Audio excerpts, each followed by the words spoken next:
Hello everyone. तो कैसे हैं आप लोग? उम्मीद है आप सब बिल्कुल स्वस्थ होंगे और अच्छे से पढ़ रहे होंगे। आप लोगों से थोड़ा पहले मैं इंटरेक्ट हो लेता हूं।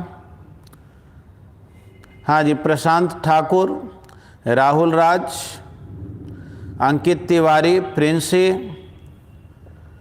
चंद्रशेखर कुमार, गोविंद तिवारी, आरती सुमन, यशस्वी अभिनव, सतीश कुमार, दिव्यांशु रंजन, उज्जवल तिवारी। चलिए, good afternoon to all of you. अब जो है आप लोगों को पिछले क्लास में जो सिखाए थे, सीडो4 से रिलेटेड कंसेप्ट सिखाए थे और होमवर्क में ढेर सारा क्वेश्चन आपको दिया गया था। उम्मीद है आप लोग होमवर्क ट्राई किए होंगे, है ना। और उसमें जो दिक्कत है वो पूछेंगे। कुछ और जो है मैं नए टाइप का प्रॉब्लम आपको सिखाऊंगा, थोड़ा सेकंड लेवल का प्रॉब्लम सिखाऊंगा। लेकिन आप पहले जो है जो होमवर्क दिया गया है उसमें जो दिक्कत है उसको पूछ, ठीक ना। होमवर्क में जो दिक्कत है उसको पूछ।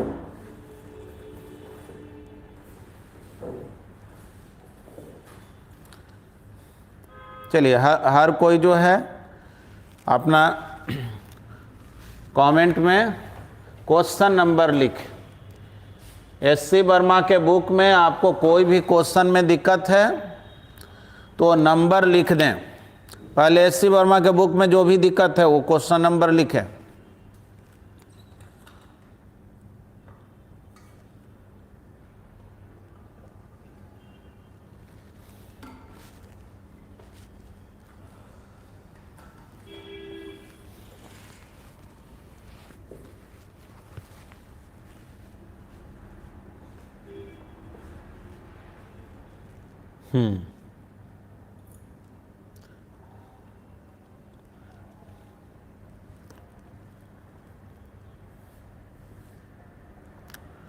कोई क्वेश्चन नंबर लिख ही नहीं रहा है जी। हाँ, अब एक स्टूडेंट 40 नंबर लिखे हुए एम करीम का। ठीक है, एससी वर्मा के बुक में बोले ऐसे, ठीक है। आप एम करीम पूछे हैं तो उसका 40 भी बता दे रहे हैं। और भी बोलिए, जो लोग भी ट्राई किए हैं अपना क्वेश्चन नंबर लिख। चलिए, आदित्य कुमार क्वेश्चन नंबर के लिख रहे हैं गुड आफ्टरनून। चलिए, good afternoon to all of you. और जल्दी जल्दी जो है आप अपना क्वेश्चन नंबर बतलाएं कि जिसको मैं डिस्कस कर सकूं।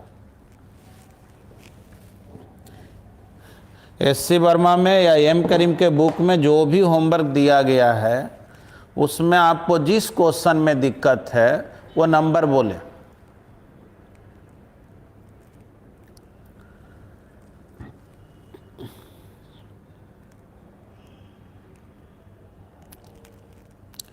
अब चलिए, कुछ स्टूडेंट बोल रहे हैं हम अटेम्प्ट नहीं किए हैं पूरा। तो कैसे आप लोग पढ़ेंगे जी?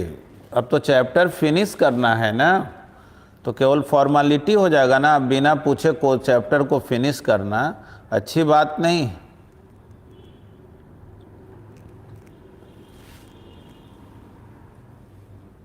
ठीक ना। हम लोगों को प्रॉपर वे में पढ़ने के लिए ये जरूरी है कि थियरी भी पढ़ें, उससे रिलेटेड प्रॉब्लम को भी बनाएं। चलिए आइए, आप लोगों को जो भी होमवर्क दिए हैं वो सब ट्राई कर लीजिएगा। और अभी जो है मैं आपको कुछ क्वेश्चन और सिखा रहा हूं जो थोड़ा अलग टाइप का है, जिसमें दिक्कत होता है स्टूडेंट को। देखिए,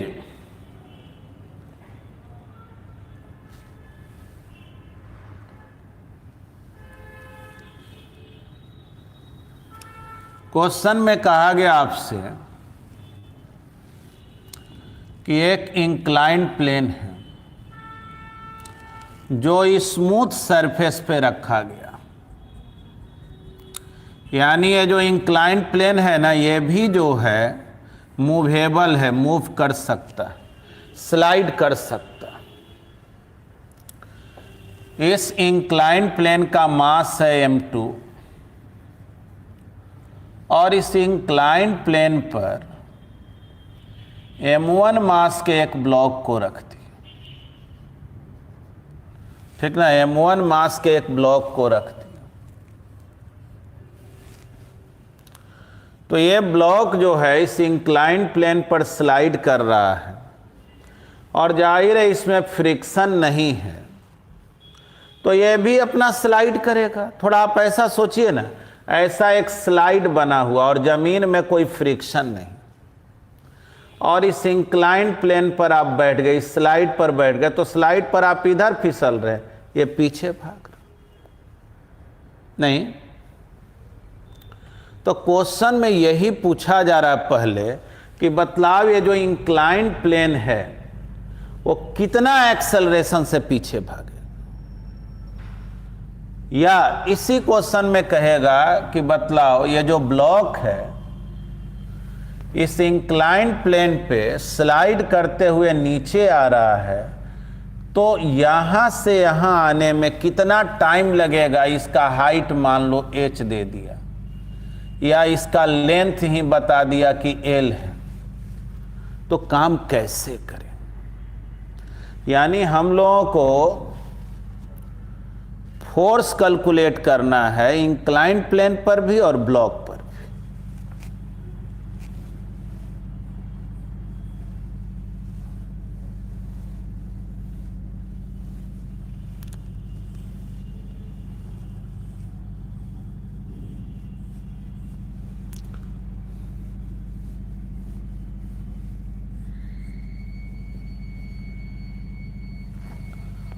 ठीक ना, इंक्लाइंड प्लेन पर और ब्लॉक पर कौन कौन फोर्स लग रहा है ये हम लोगों को कैलकुलेट करना।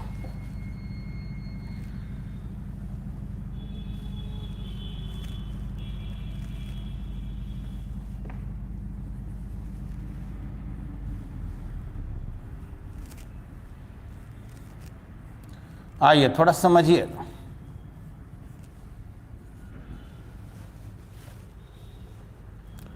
तो अगर हम लोग फ्री बॉडी डायग्राम बनाएं तो ये जो ब्लॉक है इस पर इधर लग रहा नॉर्मल, नीचे लग रहा है m1g, है ना, इधर नॉर्मल लग रहा, इधर mg लग रहा, और कोई इस पर फोर्स नहीं लग रहा। अगर हम इस इंक्लाइंड प्लेन पर बात करें तो जो नॉर्मल इस पर इधर लगा है वही नॉर्मल इस इंक्लाइंड प्लेन पर इधर लगेगा। आप पढ़े हैं कि नॉर्मल रिएक्शन एक ऐसा फोर्स है कि जब भी लगता है तो दोनों ऑब्जेक्ट पर लगता है, बस डायरेक्शन में अपोजिट होता है, मैग्नीट्यूड में इक्वल होता है। यानी जो नॉर्मल इस ब्लॉक पर इधर लगेगा वही नॉर्मल इस वेज पर इंक्लाइंड प्लेन पर अपोजिट में लगेगा। इसका मास m2 है तो नीचे m2g भी लग रहा है, साथ में ये इंक्लाइंड प्लेन जो है जमीन पे रखा हुआ है, तो जमीन के कारण भी इस पर एक नॉर्मल लग रहा है जिसको हम लोग n2 बोल दिए। ठीक, सोचो, थोड़ा कॉमन सेंस से सोचना। जैसे तुम इस पर बैठ गए, जैसे स्कूल वगैरह में ही स्लाइड बना रहता है, और स्लाइड को हम लोग नट वगैरह से टाइट कर देते हैं। अगर टाइट नहीं किया हुआ रहे और इस पर कोई बैठेगा तो तुम तो इधर फिसलोगे, ये भी पीछे भाग जाएगा। तो हमको पता लगाना है कि ये कितना एक्सेलरेशन से इधर भागेगा। इसके एक्सेलरेशन को हम a2 बोल रहे हैं, a2 का वैल्यू क्या होगा। ठीक, तो पहले ये सोचो कि आखिर जो है इधर इसको ले जाने वाला फोर्स कौन फोर्स है जो इधर इसको ले जाना चाह रहा। कारण कि ये जो नॉर्मल है और ये जो mg है ये ऊपर नीचे भले लग सकता है, इधर तो नहीं ले जा सकता। तो देखे ध्यान से,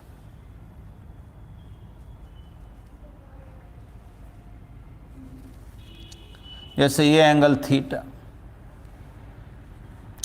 तो ये 90 माइनस थीटा, तो ये हो गया थीटा।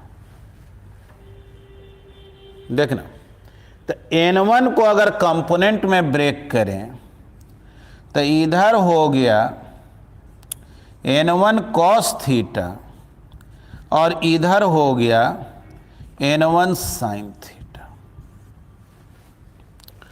और ये a2 एक्सेलरेशन से इधर भाग रहा। ठीक, मुझे इस a2 का वैल्यू निकालना है, तो थोड़ा सोचो ना, इसको इधर ले जाने वाला कौन फोर्स हुआ? n1 sin थीटा ही ना इधर लग रहा, वही ना इसको ले करके जाएगा। तो अगर हम लोग इंक्लाइन प्लेन के लिए, या इसी को वेज भी बोलते हैं, ट्रायंगुलर ब्लॉक को ही हम लोग वेज भी बोलते हैं, अगर वेज के लिए इक्वेशन लिखें तो इधर जो है कितना फोर्स लग रहा है? n1 sin theta mass into acceleration. चलो देखो जी, इसमें जो है मुझे a2 का वैल्यू निकालना है। m2 मालूम है, थीटा मालूम है, अगर n1 मालूम हो जाता तो प्रॉब्लम बन जाता। a2 का वैल्यू मुझे निकालना है, कैसे बनाया जाए समझ में नहीं आ रहा। अच्छा ठीक है, थोड़ा सोचो तो, इंक्लाइन प्लेन पीछे भाग रहा है, अब ब्लॉक इधर फिसल रहा है, ये तो बहुत विचित्र हो रहा है। अभी तक तो कम से कम इंक्लाइन प्लेन रुका रहता था, ई केवल भागता था, अब ई भी इधर भाग रहा, ई पीछे भाग रहा। हाँ, अगर इंक्लाइन प्लेन रुका हुआ होता तो ये केवल इधर भागते नजर आता। यानी ये क्वेश्चन में थोड़ा रिलेटिव मोशन है। m1 जो है m2 पर फिसल रहा है और m2 जमीन पर फिसल रहा है। नहीं, m1 m2 पे स्लाइड कर रहा है और m2 जमीन पे स्लाइड कर रहा है। ये तो थोड़ा विचित्र हो गया भाई, है ना। मतलब कि एक अगर रुका रहता तो ज़्यादा अच्छा था। तो एक चीज़ सोचो, अगर इसी इंक्लाइन प्लेन में तुम बैठ जाओ तो जिसमें ऑब्जर्वर बैठ जाता है वो फ्रेम उसको क्या नजर आता है? रुका हुआ। यानी उसको लगेगा कि ये जो इंक्लाइन प्लेन है वो रुका हुआ। ठीक ना, इंक्लाइन प्लेन इसी पोजीशन में रुका हुआ, वो ना आगे जा रहा ना पीछे जा रहा, और उसको ब्लॉक इधर फिसलते हुए नजर आएगा। ठीक ना, उसको ब्लॉक इधर फिसलते हुए नजर आएगा।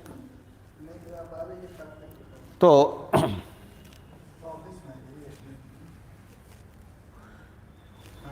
हाँ, एक मिनट, हाँ हाँ, मैं, अरे हम आपको व्हाट्सएप भी किए, फोन भी किए, अब हमको निकलना है यहाँ, तो पाटलिपुत्र आ गए हैं। आप ही के काम बैठे हुए थे, बहुत 10 बजे से हम 12 साढ़े 12 बजे तक, समझे ना। यहीं पाटलिपुत्र आ जाइए, कोचिंग में ही आ जाइए।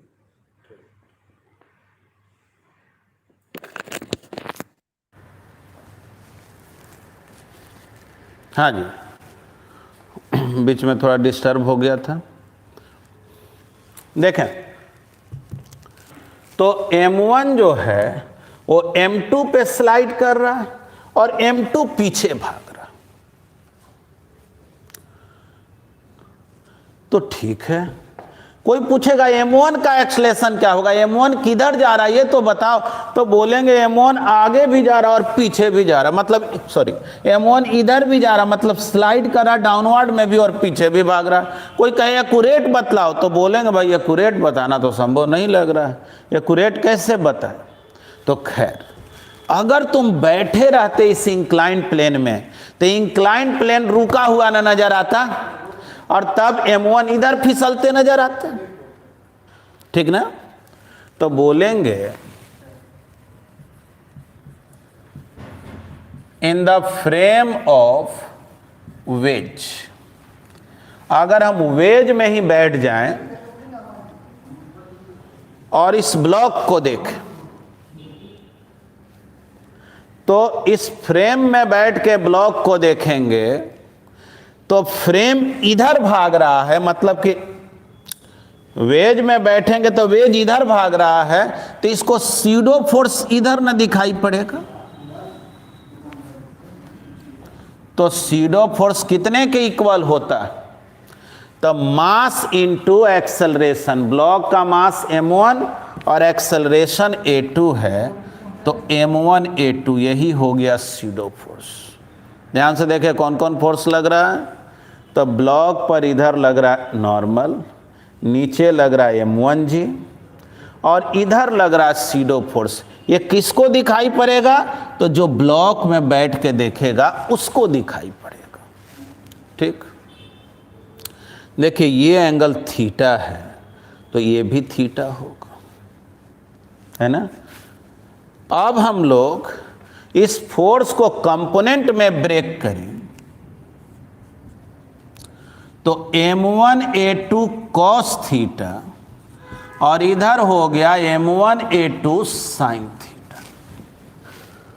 ध्यान से देखें, इसमें बैठा हुआ आदमी को लगेगा हम रुके हुए हैं और ये ब्लॉक फिसलते हुए नीचे जा रहा है, लेकिन आप जानते हैं कि कोई भी एक्सेलरेटेड फ्रेम में कोई ऑब्जर्वर बैठता है तो उसको एक नया फोर्स दिखाई पड़ता है, और उस फोर्स को हम लोग क्या बोलते हैं? SIDO force. तो ठीक है, m1 a2 इधर सीडो फोर्स लगेगा, क्योंकि सीडो फोर्स का वैल्यू होता है ऑब्जेक्ट का mass into acceleration of frame, और जिधर फ्रेम का एक्सेलरेशन उसके अपोजिट में सीडो फोर्स लगता है। इसी तरह से सोचे, अगर mg को अगर हम लोग कंपोनेंट में ब्रेक करेंगे तो ये थीटा, 90 माइनस थीटा, तो ये थीटा। देख लो क्या हो गया, इधर हो गया m1g cos थीटा और इधर हो गया m1g sin थीटा।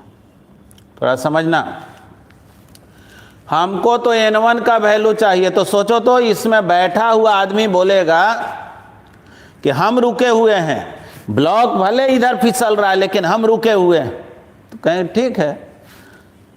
तो ये तो यही ना बोलेगा कि ब्लॉक सीधे नीचे जा रहा है, नीचे ले जाने वाला कौन कौन फोर्स है? m1g sin theta, m1 a2 cos theta.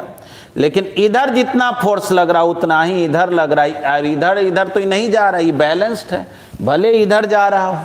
तो बोलेंगे कि फॉर m1 के लिए इक्वेशन लिखें तो n1 plus m1 a2 sin theta is equal to m1g cos theta. देखो तो यहाँ से n1 निकालो, m1g cos theta, m1 a2 sin theta. अब इस n1 का वैल्यू इक्वेशन फर्स्ट में रख दो। फ्रॉम इक्वेशन फर्स्ट n1 के जगह क्या लिख दें? m1g cos theta, m1 a2 sin theta into sine theta equal to m2 a2। देख लो इस इक्वेशन में a2 ही एक अननोन आया, m1g sine theta cos theta, इसको इधर लाएं, m1 sine square theta plus m2 a2। अब देख लो यहाँ से a2 का वैल्यू निकालो, ठीक ना। a2 का वैल्यू निकाल लो तो कितना आ गया? m1g sine theta cos theta,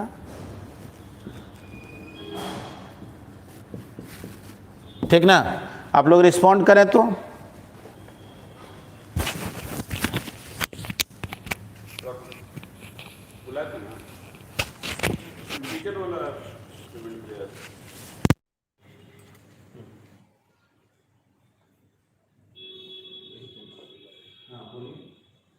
पिछला हाँ 1199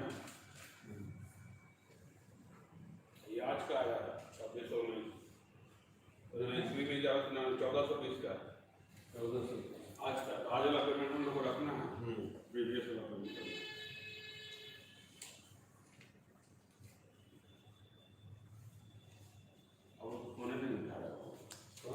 जाना होगा सारा सारा सब्जेक्ट लाने के लिए 1199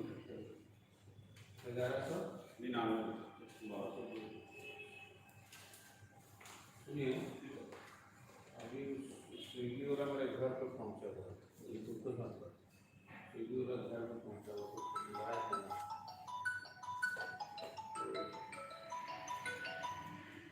हाँ हेलो,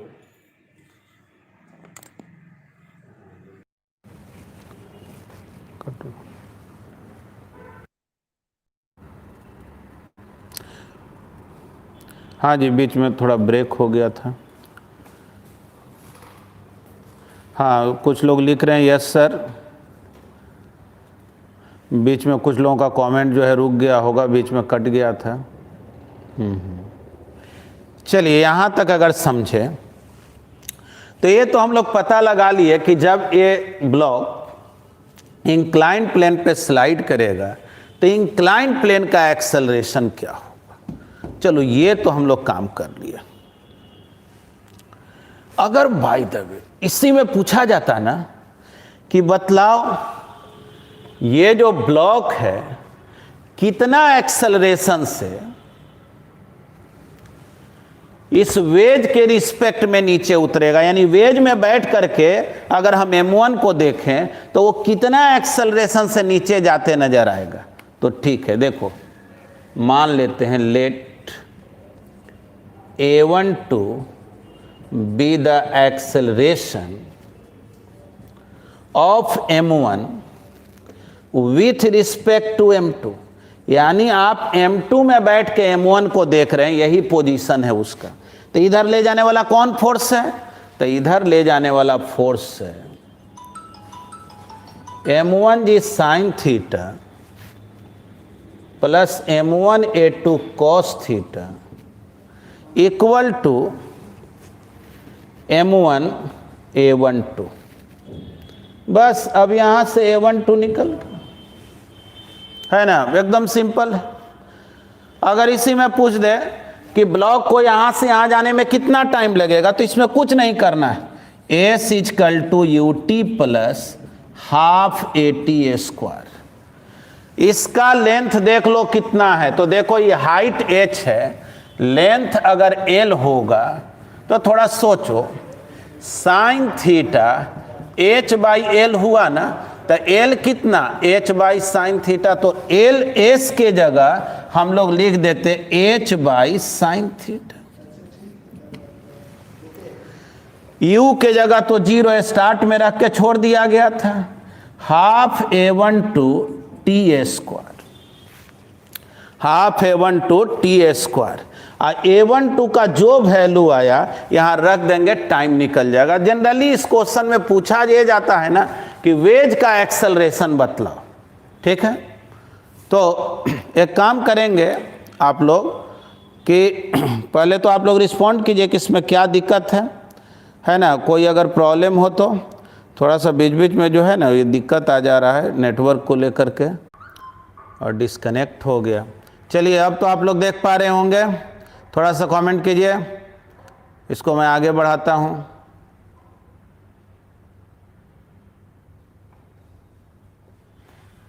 हाँ देखो, तो लैपटॉप पे नहीं आ रहा।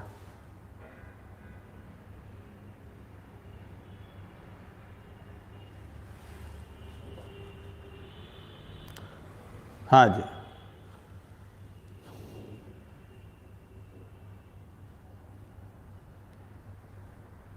हाँ ठीक है, चलिए।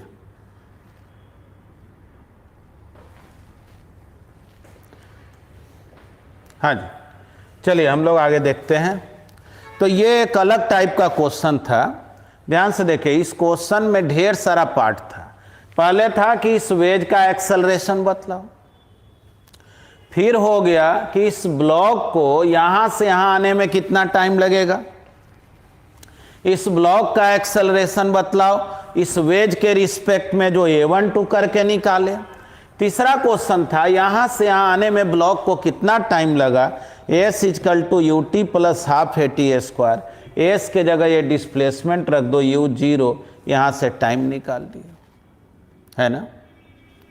अब जो है अगर इसी क्वेश्चन में पूछ दिया जाए कि बतलाव इस m1 का एक्सेलरेशन क्या होगा, तो आप बोलेंगे निकाले तो हैं। तो नहीं, ये जो आप एक्सेलरेशन निकाले हैं m1 का m2 के रिस्पेक्ट में निकाले।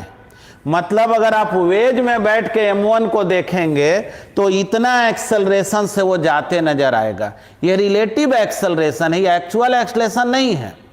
तो एक्चुअल एक्सेलरेशन कैसे निकालेंगे, अब इसको समझना है। देखो, हम लोग वेज का एक्चुअल एक्सेलरेशन निकालें, क्योंकि वेज जमीन पर चल रहा है, तो जमीन के रिस्पेक्ट में a2 मतलब अर्थ के रिस्पेक्ट में उसका एक्सेलरेशन मालूम है। लेकिन m1 का जो एक्सेलरेशन हम लोग निकाले वो अर्थ के रिस्पेक्ट में ना निकाल करके वेज के रिस्पेक्ट में निकाले, इसलिए हमको a12 मालूम है। अब मुझसे पूछा जा रहा कि m1 का एक्सेलरेशन क्या होगा। देखना, ये सब सेकंड लेवल का क्वेश्चन है, इसमें थोड़ा दिक्कत होता है तो समझेंगे। एक टर्म होता है जिसको बोलते हैं एक्सेलरेशन डायग्राम, ठीक ना, एक्सेलरेशन डायग्राम। अब आप इसको सीखना बढ़िया से।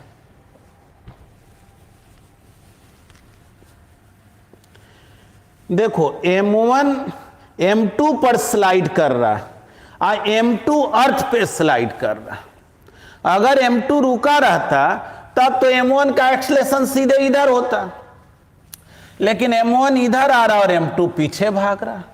तो अगर मुझे m1 का एक्सेलरेशन 1 का एक्सेलरेशन अर्थ के रिस्पेक्ट में निकालना है तो 1 का 2 के रिस्पेक्ट में प्लस 2 का अर्थ के रिस्पेक्ट,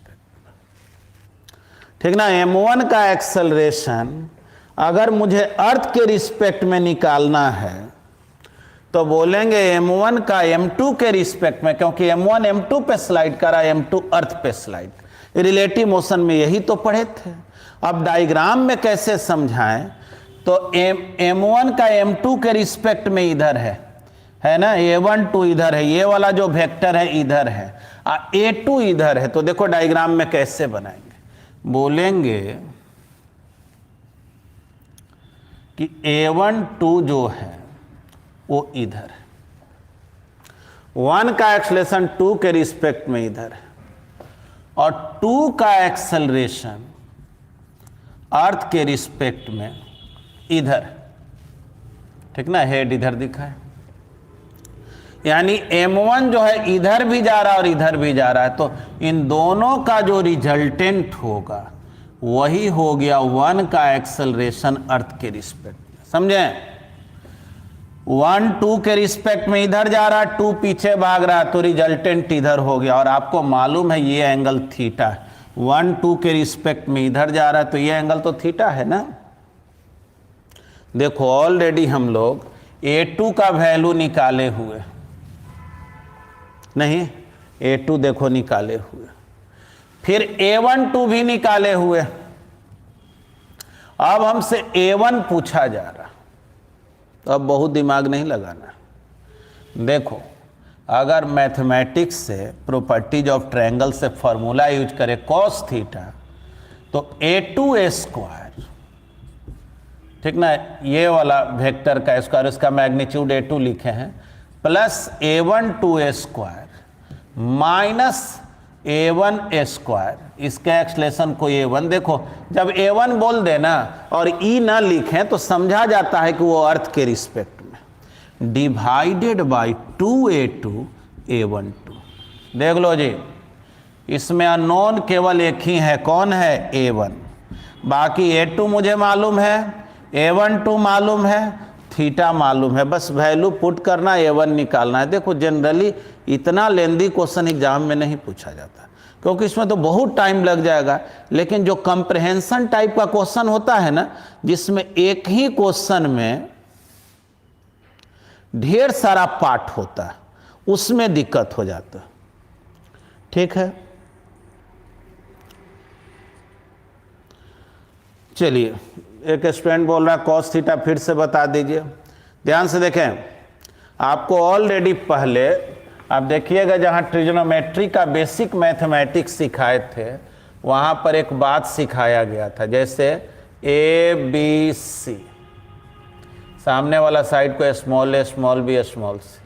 अगर ये एंगल लिखें कॉस ए, ये वाला एंगल लिखें तो ए स्क्वायर, सॉरी, अगर ये एंगल लिखना चाहते हैं तो अगल बगल के साइड का स्क्वायर यानी बी स्क्वायर प्लस सी स्क्वायर और सामने वाला साइड के square minus divided by 2bc।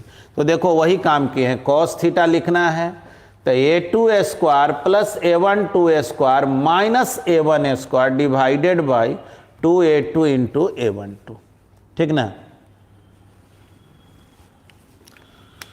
चलिए यहां तक तो आप समझ गए। देखो ये क्वेश्चन मिलेगा जरूर, एससी वर्मा में सॉल्व एग्जाम्पल में मिलेगा, लेकिन उसमें केवल A2 तक ही पूछ के रह जाएगा, वो A1 तक नहीं पहुंचेगा। तो हम लोगों को तो सीखना सब कुछ ना है। अब देखना, फिर एक क्वेश्चन लेते हैं नेक्स्ट लेवल का, और जो स्टूडेंट एम करीम का 40 पूछा वो भी बतलाएंगे, लेकिन देखना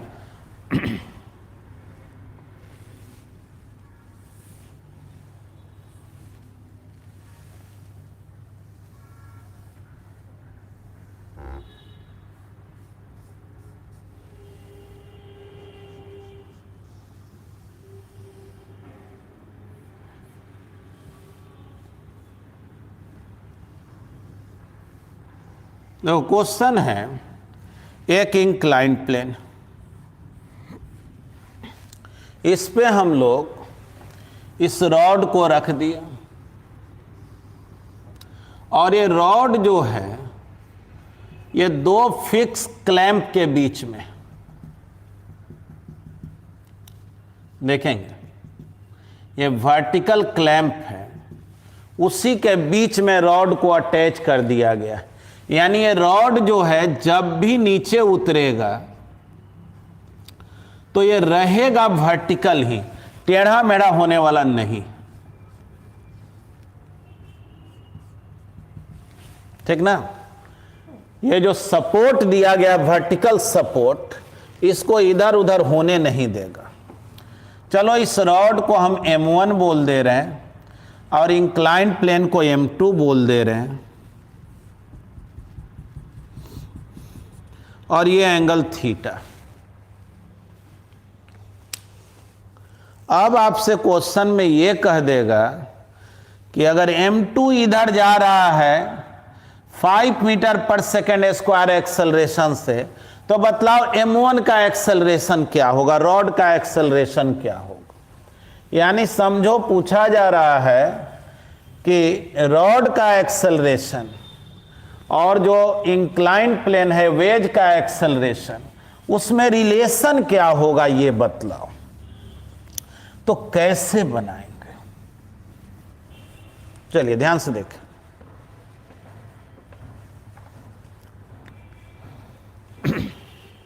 बोलेंगे 1 जो है 2 पर स्लाइड कर रहा है, क्योंकि देखो ये रॉड ऐसे नीचे आएगा और ये इधर पीछे भागते जाएगा, है ना। कुछ देर के बाद जैसे देखो अभी रॉड इस पोजीशन पे दिख रहा है, कुछ देर के बाद ऐसा होगा कि इंक्लाइंड प्लेन इस पोजीशन में पहुंच गया और रॉड इस पोजीशन में पहुंच गया।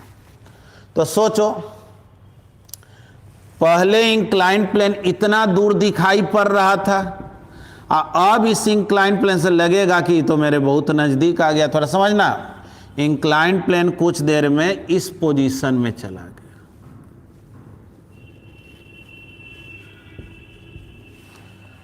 है ना। इंक्लाइंड प्लेन पीछे फिसल रहा और ये नीचे आ रहा, तो ऐसा नहीं लग रहा है। अगर इस इंक्लाइंड प्लेन के ये वाला कोना पर बैठ के देखो तो तुमको लगेगा देखो पहले मेरे से इतना दूर रॉड था, और अब बोलोगे कहोगे कि एकदम देखो पास में आ गया, तो तुमको तो यही ना लगेगा। अगर इस M2 में बैठ के रॉड को देखोगे तो तुमको यही लगेगा कि रॉड यहाँ था, फिर यहाँ आ गया, फिर यहाँ आ गया, है वो सीधे ही। लेकिन चूंकि ये फिसलते जा रहा है तो ऐसा लगेगा कि ये रॉड ही इधर फिसल रहा है। थोड़ा समझना, बोले हैं ये सब सेकेंड लेवल का प्रॉब्लम है, सिंपल लेवल के प्रॉब्लम बहुत आसानी से समझ में आ जाता है, थोड़ा सा एडवांस लेवल का प्रॉब्लम है, इसमें समझने में दिक्कत होता है।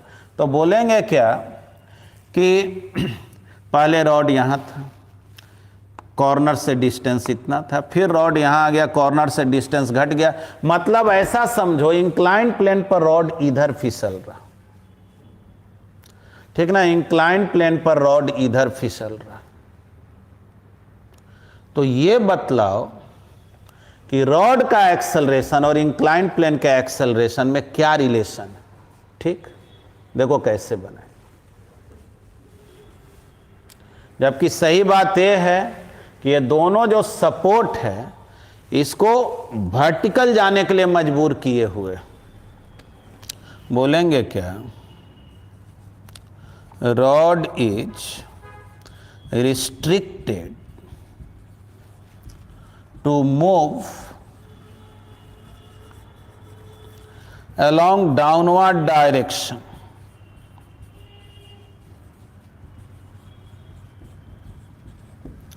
ठीक ना, रॉड रिस्ट्रिक्टेड है डाउनवर्ड डायरेक्शन में जाने के लिए। कह रहा all contacts are smooth,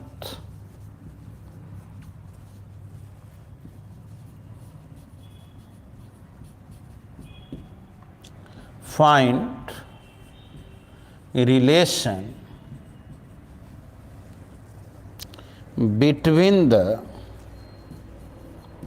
accelerations of m1 and m2। m1 m2 का एक्सेलरेशन में रिलेशन बतला। तो ध्यान से देखो जी, हम लोग कैसे बनाएंगे।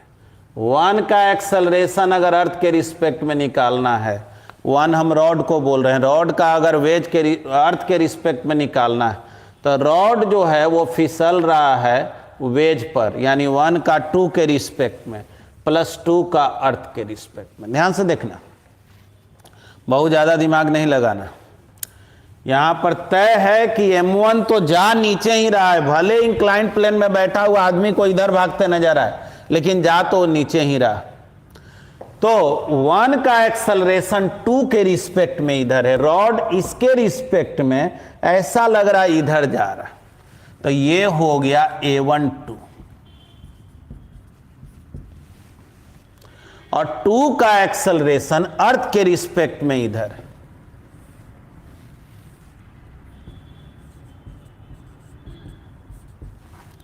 ठीक ना। 2 का एक्सेलरेशन अर्थ के रिस्पेक्ट में इधर, ये एंगल थीटा। तो इन दोनों का सम करेंगे तो ये मिलेगा। समझ लो, 2 तो इधर भाग रहा है, ये तो मालूम है इंक्लाइंड प्लेन इधर भाग रहा है, और इंक्लाइंड प्लेन में बैठोगे तो लगेगा रॉड इधर भाग रहा है, जबकि वास्तव में रॉड किधर भाग रहा है, तो रॉड भाग रहा है डाउनवर्ड में। यानी इन दोनों को ऐड करेंगे तो ये मिलेगा ना।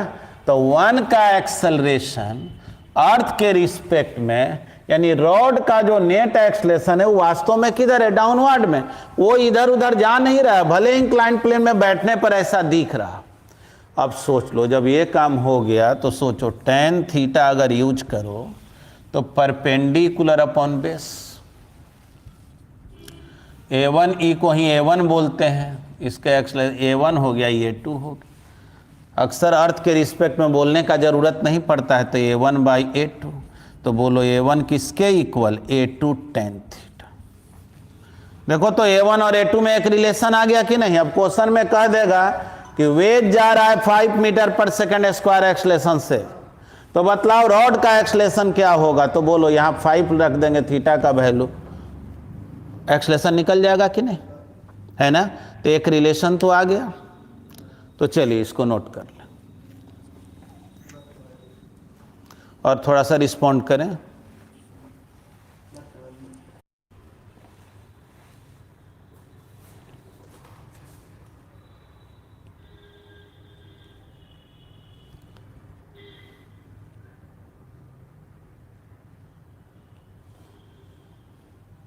हाँ जी,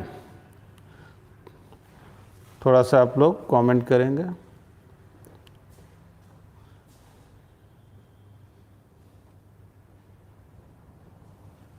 चलिए, हाँ समझ गए। हाँ, बीच बीच में थोड़ा सा दिक्कत हो जा रहा है, क्या कीजिएगा, हम लोग भी चाह रहे हैं कि आप लोगों को ऑफलाइन पढ़ाएं, थोड़ा मजबूरी हो गया है ना, बार बार इसमें जो है ना एक दिक्कत ही आ जाता है।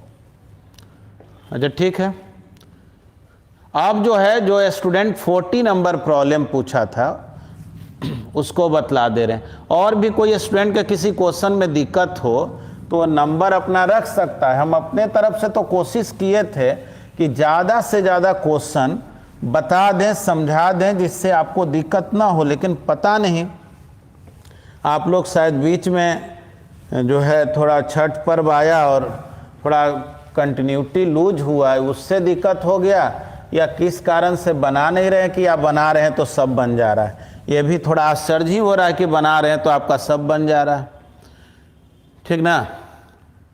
तो आप ऐसा करेंगे कि एक बार और ट्राई कर लीजिए। हम तो ठीक है क्वेश्चन बता ही रहे हैं जो आप पूछ रहे हैं, एक बार और ट्राई कर लीजिए। अगले दिन हम पूछेंगे कि आप में से कोई दिक्कत है तो बताएंगे, नहीं तो फिर फ्रिक्शन पढ़ाएंगे। हालांकि फ्रिक्शन में भी हम लोगों को इसी टाइप के प्रॉब्लम को सीखना है, उसमें एक एडिशनल फोर्स फ्रिक्शन फोर्स आ जाएगा, ठीक है। देखिए एम करीम का 40 नंबर प्रॉब्लम को, अगर बुक है आपके पास तो एक बार क्वेश्चन को देख लें।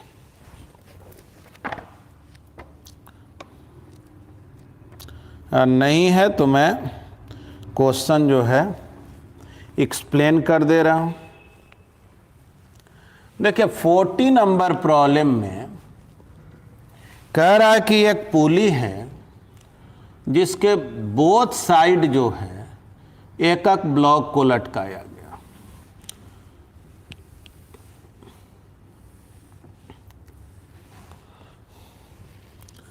देखिए हम लोग वर्क जो है बहुत स्मूथली करते हैं। एक तो नेटवर्क पे अपना जो है बस है नहीं, और दूसरी चीज़ जो है वो ये है कि आप सामने होते हैं तो आपका होमवर्क जो है देख भी लिया गया, ट्राई किए हैं, हाथ खड़ा करा करके पूछ लिया जाता है कौन कौन लोग ट्राई किए, कौन कौन लोग नहीं कर पाए हैं, है ना। कभी कभी कुछ लोगों को डांट भी मिलता है और काम हम लोग पूरा कर लेते हैं। थोड़ा ऑनलाइन क्लास में दिक्कत ये होता है कि सामने आप होते नहीं हैं और उधर से रिस्पॉन्ड कर देते हैं, सर अभी हम पूरा अटेम्प्ट नहीं किए, तो आगे हम कैसे बढ़ पाएंगे बताइए, है ना। इसलिए आप लोग जो है ना जब भी बोले ना होमवर्क ट्राई कर लेना है तो पूरा ट्राई कर लीजिएगा। और जब नेटवर्क अगर डिस्टर्ब रहेगा ना तो हम ऐसा भी करेंगे कि बहुत अच्छे से लेक्चर बना करके अपलोड भी कर दें। तो देखिए जी, इस पर नीचे फोर्स लग रहा है 2 mg, यहाँ लग रहा है mg, यहाँ टेंशन, यहाँ टेंशन। ये एक्सलेशन से नीचे जा रहा है, ये से ऊपर जा रहा है। इसके लिए काम करें 2 mg minus T 2m into a. इसके लिए लिखें t minus mg m into a, दोनों को ऐड कर दें, mg is equal to 3ma, acceleration हो गया g/3। अब g के जगह जो है ना 9.8 रख दें या जो भी रख दें। क्वेश्चन क्या है, फर्स्ट क्वेश्चन ये है कि जब ये ब्लॉक 6.54 मीटर नीचे उतरेगा, ठीक ना, जब ये ब्लॉक 6.54 मीटर नीचे उतरेगा, मान लो इस ब्लॉक को हम B बोल दे रहे हैं, इसको A बोल दे रहे हैं, यानी B जब यहां पहुंचेगा तो वेलोसिटी क्या हो, वैसे ही जब B यहां पहुंचेगा तो ये यहां पहुंच, जाहिर है ये जो है 6.54 मीटर ऊपर चला जाए, यही ना होगा। जाहिर है जो वेलोसिटी इसका होगा वही तो इसका हो। तो पूछा जा रहा है कि वेलोसिटी क्या होगा, तो आप जानते हैं v² is equal to u² plus 2s। Velocity निकालना है, u तो 0 है, 2a, a के जगह g/3 लिखो और s के जगह 6.54 लिख दो। g का वैल्यू 9.8 या 10 रख दो। बतलाओ यहाँ से v निकलेगा कि नहीं? 2/3 इंटू 6.54, g के जगह 9.8 रखो। सॉल्व करने पर, ठीक ना, इसको सॉल्व कर लेना, वैल्यू आता है 6.54 मीटर पर सेकंड। यानी 2/3 इंटू 9.8 करोगे ना तो वो भी 6.54 ही आ जाता है। तो इतना आंसर हो गया। तो ये क्वेश्चन का एक पार्ट हुआ जिसमें ये पता चला कि बी जब 6.54 मीटर नीचे उतरेगा या ये जब 6.54 मीटर ऊपर जाएगा तब दोनों ब्लॉक का वेलोसिटी क्या होगा। ये समझो क्वेश्चन का फर्स्ट पार्ट। अब क्वेश्चन के सेकंड पार्ट में कह रहा है कि मान लो इसी समय जब ये यहां था और बी यहां था, अचानक रस्सी टूट गया, ठीक ना, अचानक रस्सी टूट गया तो टेंशन तो गायब हो गया। तो ये जो ए है उसका कितना हाइट है जी? तो 13.08 प्लस 6.54, यानी कि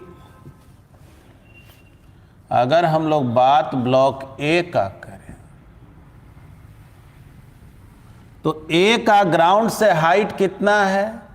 13.08 प्लस 6.54, यानी कि इसको आप 19.62 मीटर बोले। चलो ये है इस पोजीशन में, अचानक रस्सी टूट गया तो रस्सी टूट गया तो टेंशन अब नहीं लगेगा, लेकिन इसके पास वेलोसिटी तो है ना, तो अपने वेलोसिटी के कारण ये तो कुछ देर तक तो ऊपर जाएगा। जैसे समझो ये पेन को हम खींचते हुए ला रहे हैं और अचानक हम हाथ हटा लिए, तो हाथ हटा भी लेंगे तो सीधे नीचे थोड़े ना गिरेगा। रस्सी टूट गया लेकिन वेलोसिटी तो है ना ये के पास, तो पहले ये क्या होगा? ऊपर जाएगा। इधर जाने पर कहीं वेलोसिटी 0 होगा इसका घट के, क्योंकि अब तो नीचे mg लग रहा है ना, टेंशन तो गायब हो गया। इसको ऊपर ले जाने वाला तो अब कोई फोर्स रहा नहीं, नीचे केवल mg है, तो ये स्लो होते जाएगा और फाइनली जो है वो ग्राउंड पर पहुंचेगा। यहां से यहां गया फिर लौट करके आया। पूछा जा रहा आपसे कि कितना टाइम लगेगा इसको यहां से यहां आने में। याद करो जहां मोशन अंडर ग्रेविटी पढ़ाए थे ना, वहां भी ऐसा क्वेश्चन एक बैलून वाला बतलाए थे कि एक बैलून में एक स्टोन चिपका हुआ है और बैलून जब कुछ हाइट पर गया और उसके पास जब कुछ वेलोसिटी था, उसी समय स्टोन उससे अलग हो गया। बतलाओ स्टोन को ग्राउंड तक आने में कितना टाइम लगेगा। तो देखो जी, ये हम ए के लिए काम कर रहे हैं, तो एक वेक्टर मेथड सिखाए थे, ut प्लस हाफ GT²। बोलो ब्लॉक यहाँ था और यहाँ पहुँचा, तो डिस्प्लेसमेंट क्या हुआ? तो डिस्प्लेसमेंट हुआ 19.62। और किधर हुआ? तो डिस्प्लेसमेंट का मतलब होता है यहाँ से स्टार्ट हुआ, यहाँ डाउनवर्ड में, यानी -g।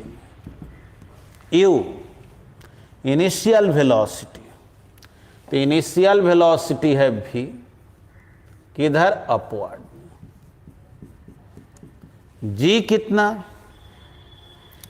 9.8, और किधर? डाउनवर्ड में, t²। देखो v भी तो हमको मालूम है ही, कितना? 6.54। ऐसा करते हैं 6.54, यही ना इनिशियल वेलोसिटी काम कर रहा है। यहाँ से समझो कि कोई पत्थर को फेंक दिए जा करके, और ये है जे में। देख लो जे तो कॉमन होकर गायब हो गया। -19.62, 6.54t, 4.9 t², इसको इधर लो, 4.9 t square minus 6.54 t minus 19.62 is equal to 0। बोलो यहां से टाइम निकल गया क्या, है ना। अगर हम लोग काम करें बी के लिए, फॉर बी, तो बी जो है ग्राउंड से कितना हाइट पर है, तो बी का अगर ग्राउंड से हाइट देखें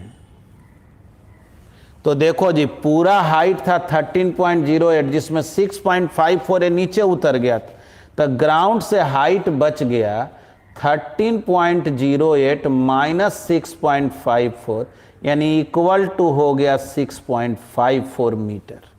चलो जी, यही जो है हाइट बचा हुआ, और बी जा किधर रहा, नीचे, और बी का वेलोसिटी इस मोमेंट पर कितना है, 6.54 मीटर।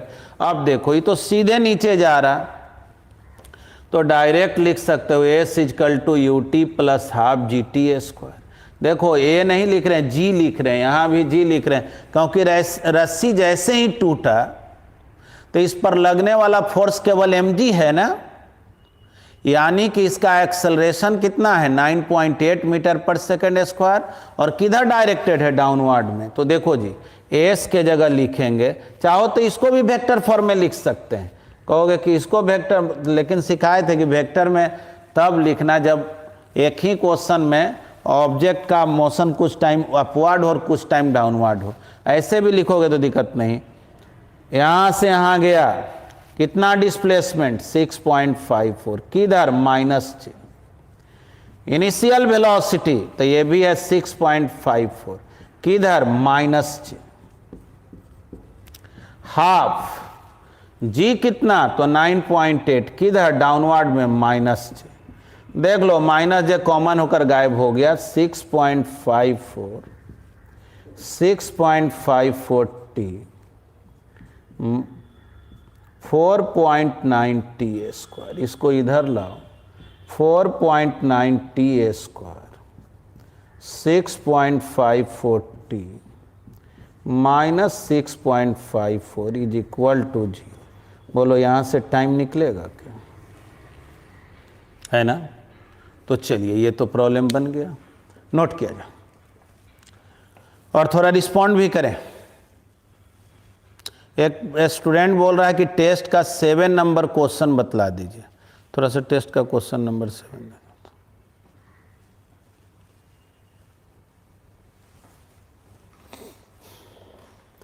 ठीक ना, जितना संभव हो। देखिए, थोड़ा सा तो मोटिवेशन कम हो जाता है, क्योंकि एक लॉन्ग टाइम से जो है हम लोग, देखिए एक्चुअल में 7 नंबर जो प्रॉब्लम है,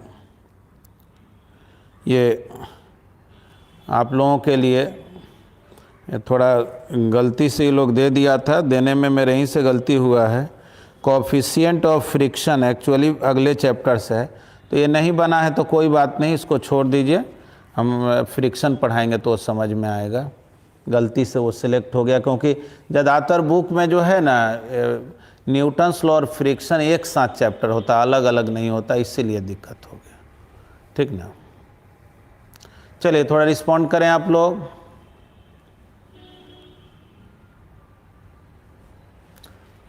इन लोगों का रिजल्ट में 7 नंबर को हटा करके मार्किंग करना है। और कोई स्टूडेंट को किसी क्वेश्चन में दिक्कत है?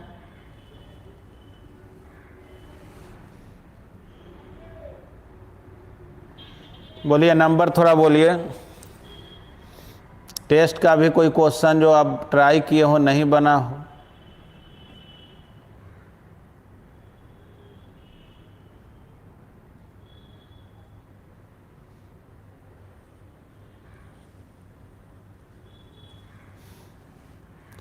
जल्दी से बोलिए, तब ना हम एक्सप्लेन कर पाएंगे।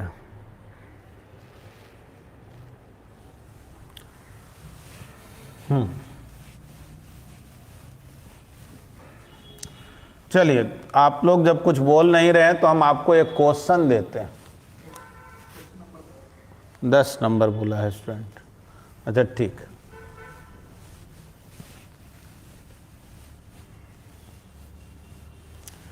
तो ऐसा करते हैं कि अगले क्लास से जो है फ्रिक्शन को स्टार्ट करते हैं, और इसमें जो आप लोग नहीं ट्राई कर पाए हैं तो उसमें पूछ लेंगे, है ना। क्वेश्चन नंबर 10 एक स्टूडेंट पूछा है,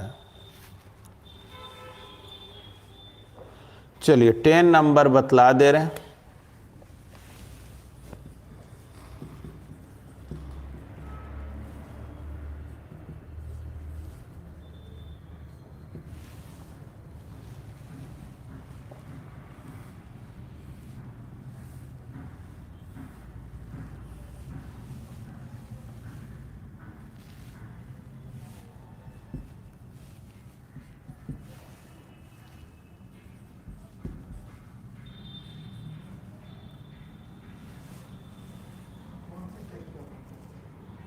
हाँ, लास्ट टेस्ट क्वेश्चन प्लस इस टेस्ट का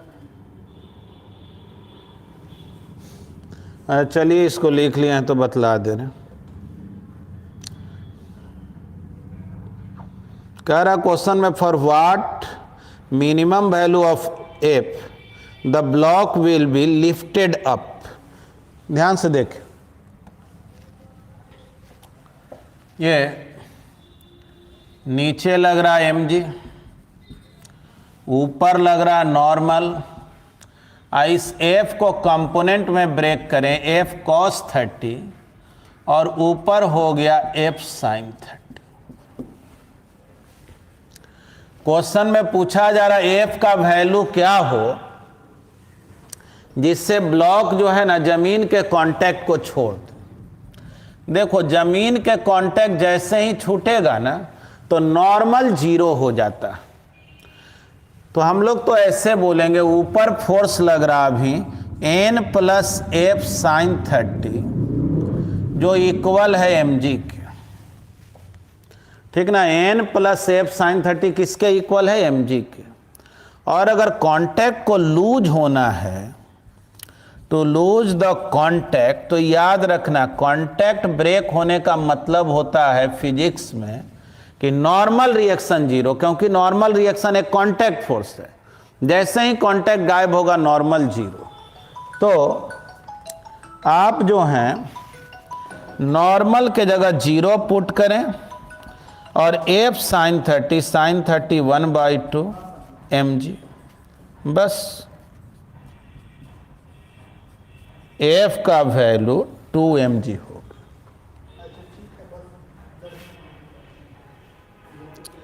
ठीक ना। तनी इसको भी रिस्पॉन्ड करें तो कि समझ में आया कि नहीं।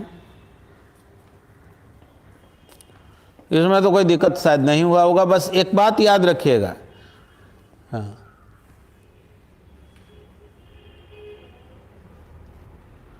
फोर्स वर्सेस टाइम इम्पल्स पढ़ाए थे ना जी। फोर्स और टाइम के ग्राफ का एरिया निकालने से इम्पल्स मिलता।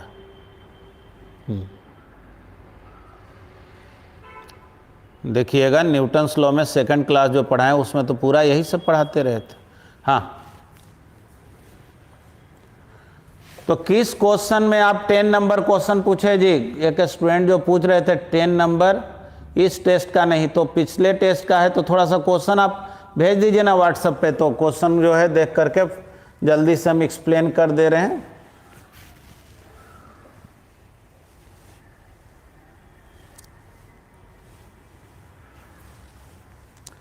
क्योंकि अब जो है ना मुझे आगे न्यू टॉपिक को ही पढ़ाना है, क्योंकि आप लोग कुछ पूछ ही नहीं रहे, है ना। आप लोग जो है बीच में थोड़ा सा अपना स्लैकनेस बरतने लगे हैं, या कुछ लोग हो सके, और ऐसा तो मुझे नहीं लगता है कि सब के सब क्वेश्चन आपसे बन गया, ये मुझे भरोसा नहीं हो रहा। बना लिए हो तो अच्छी बात, पता नहीं मुझे ऐसा लग क्यों नहीं रहा।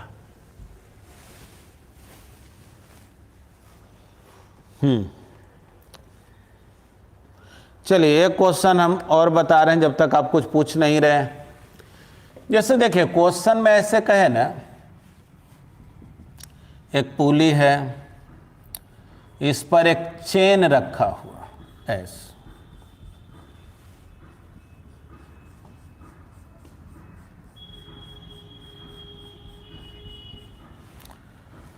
कह रहा है क्वेश्चन में कि टोटल लेंथ चेन का एल है और मान लो ये एक्स है, तो जाहिर है ये हो गया एल माइनस 6।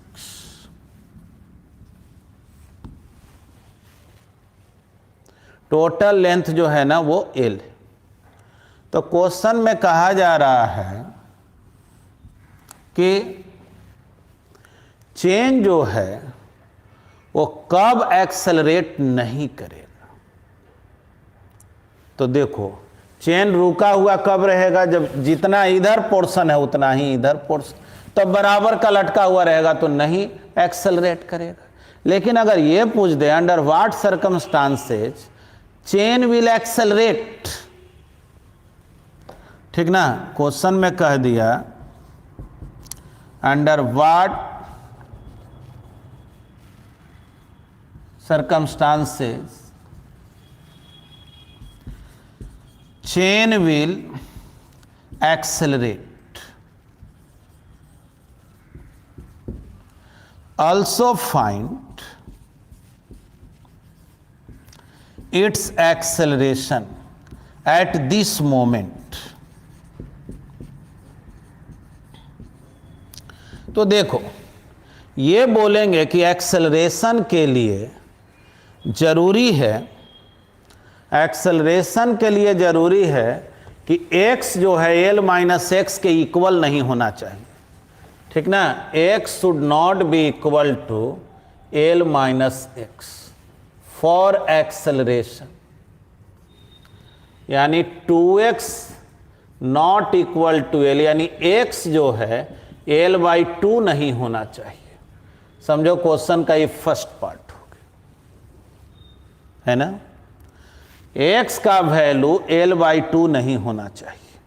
अगर ये l बाई 2 हो जाएगा तो ये भी l बाई 2 हो जाएगा, तब इसमें कोई एक्सेलरेशन नहीं हो, है ना। क्या बोल रहे हैं सर, मुझे क्वेश्चन समझने में कभी कभी दिक्कत होता है, लैंग्वेज, हाँ वो तो दिक्कत होता है लेकिन ट्राई तो पूरा करना है ना। चलिए कोई बात नहीं, आइए अब कभी कभी क्या करेगा ना, आपको ऐसे कह देगा क्वेश्चन में कि, हाँ ध्यान से देखें, कभी कभी क्वेश्चन में कहेगा ना कि जो चेन है इसका मास पर यूनिट लेंथ लैम्डा है, लैम्डा दे दिया है मास पर यूनिट लेंथ, या मास पर यूनिट लेंथ को ही लीनियर मास डेंसिटी बोला जाता। यानी क्वेश्चन में कह दिया कि इसके 1 मीटर लेंथ का मास लैम्डा है, तो x मीटर लेंथ का मास क्या हो गया, लैम्डा इंटू एक्स। तो l minus x metre length का मास क्या हो गया, lambda into l minus x. नहीं, 1 मीटर लेंथ का मास लैम्डा है। तो देखो एक्सेलरेशन निकालना है तो माइंड में ऐसे समझो कि इधर एक ब्लॉक है m1 मास का, चेन, ये पूरे चेन को समझो एक ब्लॉक, और इधर एक चेन है, ब्लॉक है m2 मास का। कोई पूछे m1 का वैल्यू क्या होगा, तो लैम्डा इंटू एक्स। m2 का वैल्यू क्या होगा, lambda l minus x. m2 नीचे जा रहा है, m1 ऊपर जा रहा। ऐसा तो काम आप बहुत बार किए, m2g m1g, यहाँ t यहाँ t, ये नीचे जा रहा है तो बोलेंगे m2g माइनस टी m2 है, और ये ऊपर जा रहा है t माइनस m1g m1 है। दोनों को ऐड कर दो, m2 minus m1g, m1 plus m2 into ए। m2 कितना है, तो lambda l minus x, m1 lambda x, m1 हो गया lambda x, lambda l minus x. देख लो लैम्डा तो कॉमन होकर कर कैंसिल हो जाएगा, इधर क्या बचेगा, l माइनस 2x जी, और लैम्डा एक्स इधर भी कैंसिल हो जाएगा, लैम्डा एल ए, बस एक्सेलरेशन हो गया एल माइनस 2x जी। अच्छा लैम्डा तो गायब हो गया है ना, लैम्डा तो कॉमन होकर के गायब हो गया, तो ये हो गया एल इंटू ए, तो बस एल से डिवाइड कर दो, यही आंसर हो, है ना। एक सिंपल क्वेश्चन में बदल लिए। ऐसा ही जो है ना एम करीम में 43 नंबर प्रॉब्लम मिलेगा। तो देखिए आप लोगों को अब न्यूटन्स लॉ ऑफ मोशन में जितना भी टाइप्स ऑफ प्रॉब्लम है वो बता दिए। हालांकि आप जान रहे हैं प्रॉब्लम कभी ख़त्म नहीं होना है, हालांकि आप लोग बहुत ज़्यादा पूछे भी नहीं, लेकिन अगले क्लास से हम स्टार्ट करेंगे फ्रिक्शन को। और फ्रिक्शन भी कोई नया चैप्टर नहीं है, बहुत सा बुक में जो है Newton's law of friction combined way में रहता है। तो आप फ्रिक्शन पढ़ाते समय भी न्यूटन्स लॉ का क्वेश्चन को पूछ सकते हैं, क्योंकि उससे कुछ वो अलग नहीं है, बस अंतर यही होगा कि एक में फ्रिक्शन रहता है, एक में फ्रिक्शन नहीं रहता है। तो क्या करें आप लोग बताइए, यहीं पे क्लास करोगे, क्योंकि थोड़ा देर के लिए तो नया चैप्टर स्टार्ट करना ठीक नहीं होगा, है ना। तो जैसा बतलाएं आप लोग। देखिए जैसे अभिनव बोल रहे हैं कि सर थोड़ा मोटिवेशन की बात हो जाए। हाँ देखो मोटिवेशन भी जो है ना एक बहुत हद तक कंसिस्टेंट पार्ट होता है, और उसमें व्यक्ति को लगातार वर्क में लगे रहने से ही अपने आप जो है ना एक एनर्जी का फ्लो होता है। हाँ कब उसमें डाउन होने लगता है, जब मंजिल बहुत अच्छा नहीं दिखता है, धुंधला दिखने लगता है, तब व्यक्ति का जो है ना थोड़ा एनर्जी लेवल डाउन होता है। जैसे समझो तुम समंदर में निकले हो, नाव से निकले हो, चल दिए हो इंडिया से श्रीलंका की ओर, और मान लो 1 मिनट के लिए श्रीलंका का अभी खोज हुआ नहीं, और नाव से चलते चलते तुम्हारा 2 दिन हो गया, 3 दिन हो गया, बढ़ते जा रहे हो, कुछ दिख ही नहीं रहा, एक अंतहीन यात्रा है। 3 दिन 4 दिन 5 दिन होते होते तुम थक गए हो, तुमको लग रहा है कि बेवजह का हमने एक जिद किया, लेकिन चलते चलते कुछ देर के बाद लगा कि अरे उधर कुछ जो है ना पहाड़ जैसा दिख रहा है, उधर भी लगता है कि कुछ लोग रहते हैं। जैसे ही मंजिल थोड़ा करीब दिखता है ना, एकदम अचानक बहुत एनर्जी आ जाता है। यानी हम 5 दिन से थके हुए थे, लेकिन जब उम्मीद की किरण दिखाई पड़ती है तो व्यक्ति में एनर्जी आ जाता है, और वही मंजिल जब मिल जाता है तब लगता है कि जानते हो ये मंजिल मुझे कैसे मिला है, ये मंजिल मुझे अपने केवल एनर्जी से नहीं मिला है, ये मेरे पेशेंस से मिला है, जो मैंने 4 दिन 5 दिन 10 दिन के एक अंतहीन यात्रा में अपने धैर्य को बनाए रखा, अपने आप को जो है किसी तरह से समझा के रखा कि ऐसा नहीं है, फिजा ढल जाएगी, शायद होगी कयामत, सुबह आ जाएगी, लम्हे भर ही रात है, अरमा संवर भी जाएगी और बिगड़ भी जाएगी। कब किसने देखा वक्त, ये वक्त वक्त की बात है। अरमा टूट गए हैं तो नए बन भी जाएंगे। दुखी होता क्यों है पार्थ, टूटते रहते हैं अरमाने, तेजगी पास है तेरे, अवसर निश्चित मिलेगा, ये तो वक्त की है बात, ये तो वक्त ही जाने। धैर्य बांधे रखो तुम, धैर्य बांधे रखो तुम, नजाकत वक्त का समझो, स्वार्थी लोग हैं सारे, यहाँ कौन किसको पहचाने। धैर्य बांधे रखो तुम, नजाकत वक्त का समझो, स्वार्थी लोग हैं सारे, यहाँ कौन किसको पहचाने। कयामत उन पे आएगी, कह ढाया है जिसने, ये कब आएगी ये तो वक्त ही जाने। और एक चीज़ ज़रूर करना, होता क्या है, हाथ में मोबाइल है, पढ़ने बैठे थे, देखने लगे कुछ और के और, होता है ना, माइंड डाइवर्ट हो गया। तो उसके लिए जानना तुझे बुलंदी पे चढ़ना है।